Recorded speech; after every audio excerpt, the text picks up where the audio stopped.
Hey guys, Casual Chrono here. I recently upgraded Azami to level 60 and did her character quest, and now I am starting off. I am in Rind, and we are beginning her AS Awakening quests. I wanted to see how much power creep has affected these quests, because I have Sesta, who is another Wind Katana user, and I have a decent setup for my Wind team. So Azami's quests came out about a year ago at this point, so let's see how much power creep has affected her quests over this time span. So let's get started.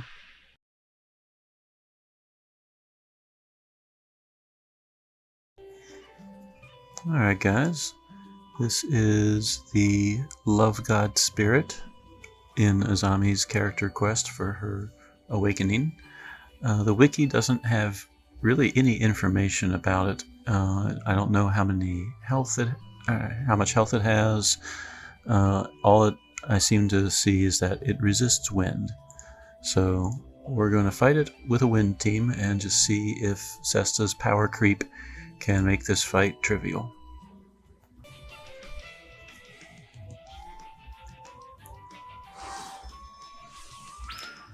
Alright, I'm going to do Demonic Thrust for Pain Poison. She's going to cast Twin Blade Wolf.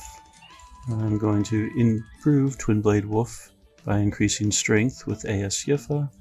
And I'm going to do type resistance on everyone because I really don't know what to expect. I don't know if this boss has an HP stopper or what. So. These are the cries of the voiceless. Apparently it did not have an HP stopper. Alright, so Sesta can take care of the first boss pretty easily.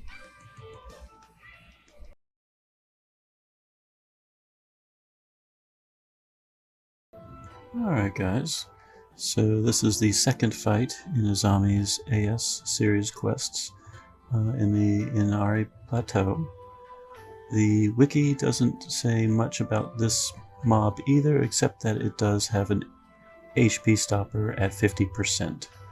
So let's go ahead and try it out and see how much Sesta has made this content irrelevant. Alright, here we go.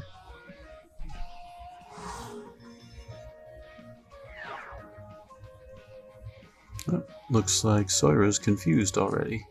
Well, let's go ahead, set Pain and Poison, buff up Sesta, Twin Blade Wolf it, and let's see if that's enough to hit the HP stopper. These are the cries of Looks like it will be. Yep.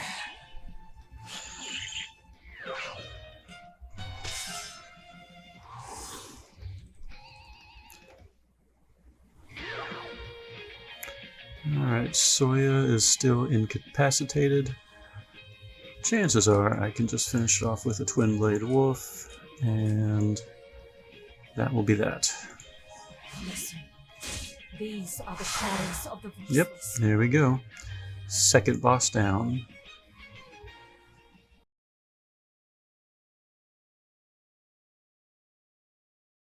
Alright guys, we are in Vermilion Road now, at the third boss for Azami's Awakening.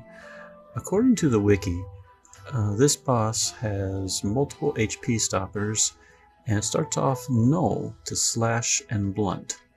So I have pretty much primarily a slash based team with Sesta.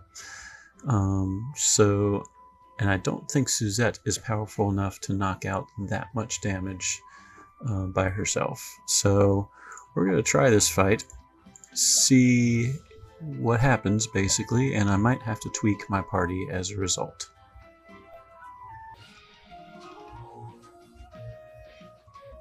Alright, here we go.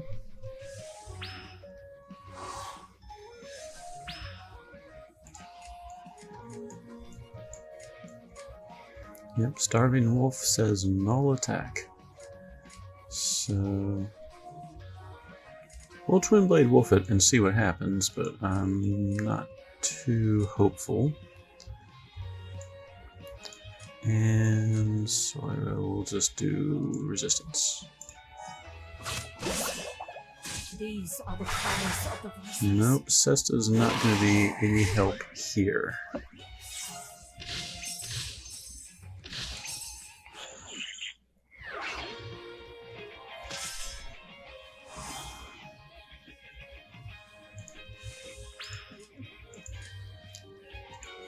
So the only two piercing attack people I have are Suzette and Sawyer. But Suzette's gear really isn't all that strong, so... and there's not much else she can do. And she's going to run out of Twin Blade Wolves in about 2 more rounds. So... I guess we'll see what happens, but I think I'm going to have to tweak this team.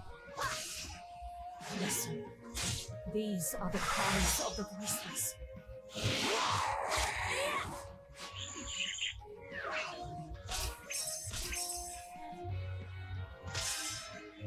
Suzette actually did a little bit more damage than I was expecting. Let's just keep going with them two. Though I am going to lose my Wind Zone and Twin Blade Wolf after this round.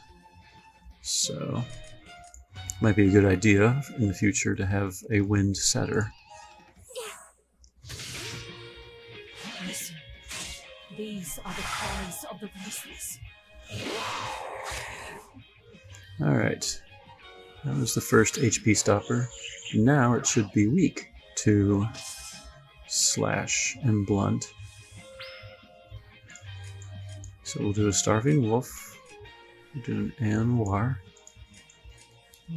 beef up resistance, and she's going to have a null attack no matter what she does. So let's just re-put on Pain Poison.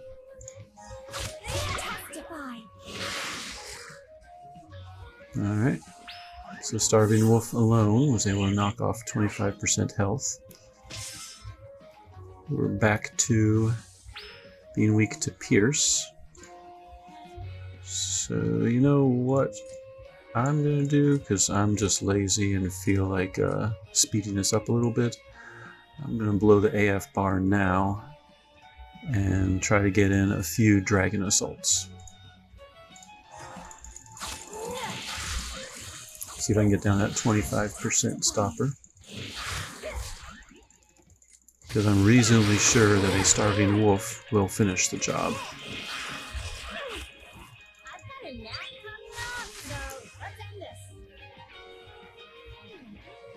Alright, he's changing again.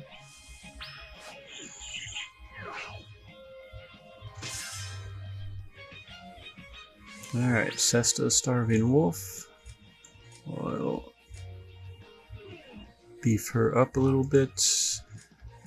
That's been stacked, so I guess we'll just do another resistance again and show Pain Poison again. I don't think it's going to matter. Alright, Sesta.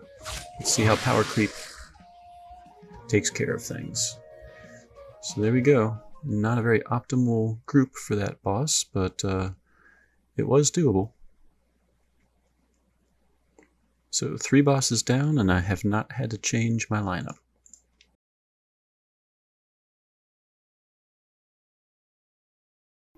Alright guys, we are on the 4th boss for Azami's Awakening series. This is the Mad Horse in Izana. The wiki says it has a 50% hit point stopper and a 20% hit point stopper and can do a few things. It resists wind and has about 100 million health. So, knowing that, my team is still the same as it has been. Suzette, Sesta, Yifa AS, Sawyer AS, Azami is in the back, and Tuva is still tagging along because I forgot to take her out after the Manifest fights. So, let's check out the Mad Horse and see if Sesta can still handle things.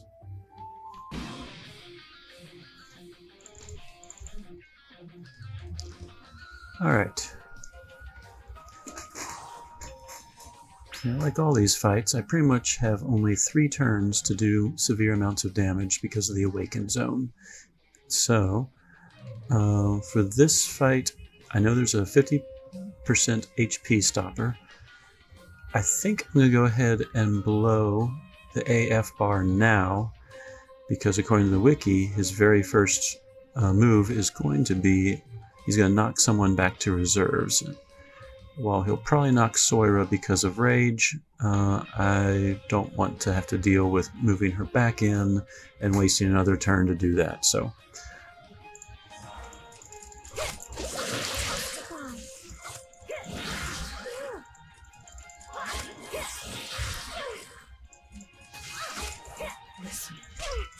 alright, here's the Twin Blade Wolf. There's the 50% stopper.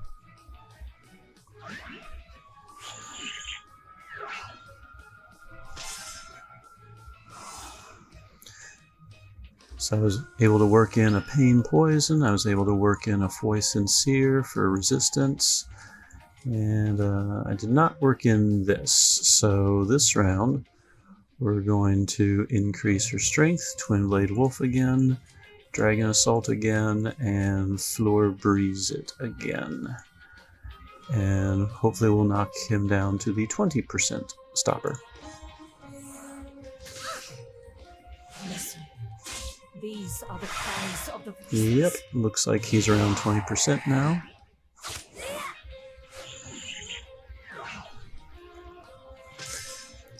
And it said that he would gain a barrier at 20%, and that's why Suzette didn't do any damage. Sure enough, I see 3 things left. However, Twin Blade Wolf's last attack is a barrier pierce, so it probably is not going to matter at all. So we're just going to... is it Pain Poison still on? Yes, it is. So we're just going to Dragon Assault, give the preemptive 50% strength. She's just going to attack, because why not? And Sesta will Twin Blade Wolf it. Listen. These are the cries of the This should be the barrier pierce, and it is. So the 4th boss in the Awakening series for Azami, not a problem when you have Sesta.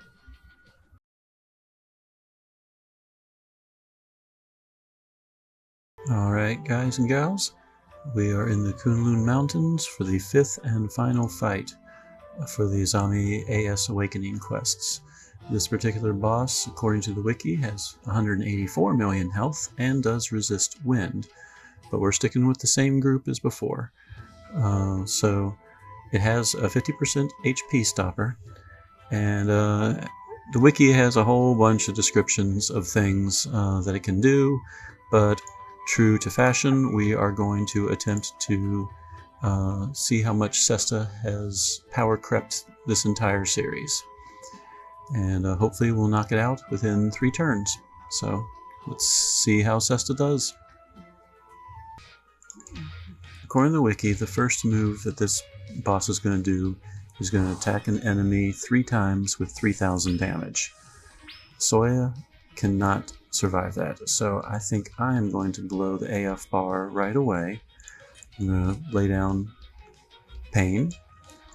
I'm going to do Starving Wolf a few times, and then when the AF bar gets a little low, then I'm going to switch to Twin Blade Wolf.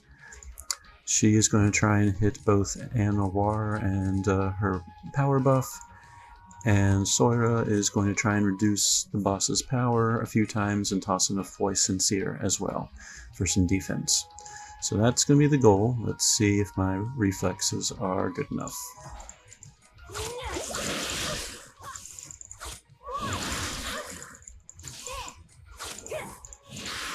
Alright, let's Twin Wolf it.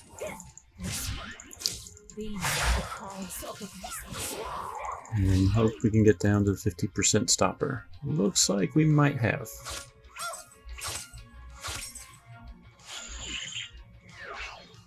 Well, they did the 3 attacks.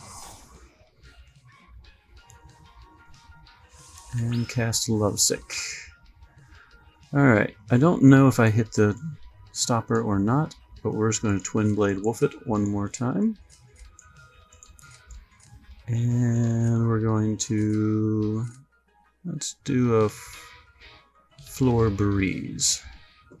See what happens now. Listen.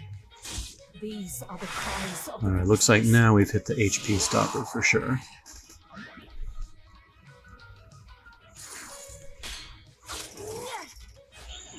Alright, so there's a barrier in there.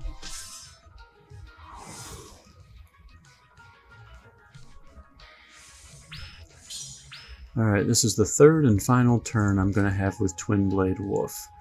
Soira AS helps fill up my another force bar, so I can blow another force as well. So I think that's probably going to be my best bet in this case. Pain and Poison are still on, so she's just going to spam, oh, not Dragon Assault. She'll spam whatever I click on.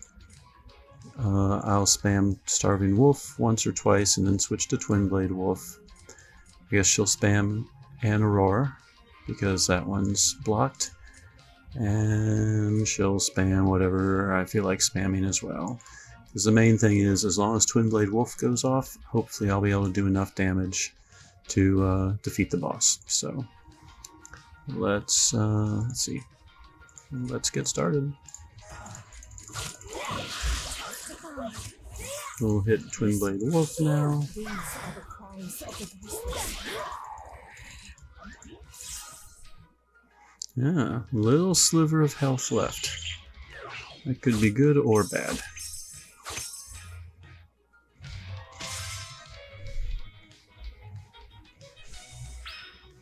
Well, actually I'm not really sure if that could be good at all.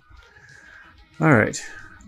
I can't do Twin Blade Wolf anymore, but Starving Wolf, while resisted, is still pretty strong.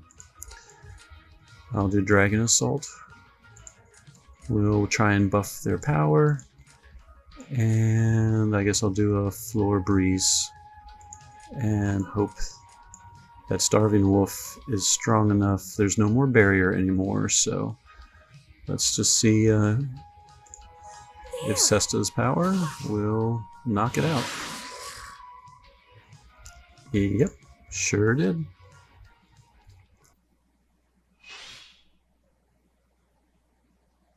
Alright, Princess style Orihime. Alright, the party setup. Suzette had her True Manifest weapon equipped. Time Restored Bangle, Power Badge, her Grasta. She had a Power of Poison Lance that was not awakened. She had a Power of Gust, so bonus 20% to wind. And 1 Power of Poison, nothing upgraded, so. Sesta had the Elpis Dagger, Plasma Ring, Stats Badge, which is 20 to everything except health. Her Grasta was pain and pain-based, so she had Power of Pain with Bullseye. She had Power of Agony with MP consumption. And she had a third Power of Pain that was not upgraded at all. Yifa had basically defensive gear. Miyaki's hammer gives speed. She had a speed badge. Grasta-wise, the only Grasta she had, she was basically immune to type debuffs. And Soira had 3 Grasta that gave her an extra 900 health. None of them were awakened or upgraded in any way. Gear-wise, she had the Prismatic Pick for some extra speed. Her armor gives her some luck and spirit. And she has a 300 health HP MP badge. So that was the main crew. Azami herself had 1 Grasta, Power of Regen. So Sesta had continual regen as well. Otherwise, she was not equipped with anything. Her other Grasta was nothing important. It was an unawakened sound body. So, and now she is Orihime, and we have Azami AS. The final character, by the way, was Tuva.